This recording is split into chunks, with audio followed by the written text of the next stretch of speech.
একমাত্ৰ প্ৰাগ নিউজে পোহৰলৈ আনিছিল ৰাজ্যৰ স্বাস্থ্য বিভাগত সংঘটিত ভুৱা নিযুক্তি কেলেংকাৰীৰ সবিশেষ তথ্য সহকাৰে ধাৰাবাহিকভাৱে প্ৰাগ নিউজত সম্প্ৰচাৰিত হৈছিল বাতৰি প্ৰাগ নিউজৰ বাতৰিত জোকাৰণি উঠিছিল ৰাজ্যৰ স্বাস্থ্য বিভাগত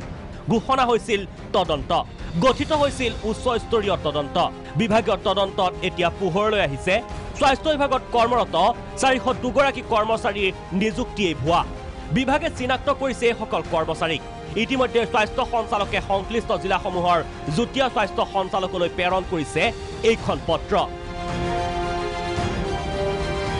নিৰ্দেশনা পত্ৰত উল্লেখ আছে চিনাক্ত ভুৱা কৰ্মচাৰীয়ে এসপ্তাহৰ ভিতৰত তেওঁলোকক কিয় চাকৰিৰ পৰা অব্যাহতি দিয়া নহব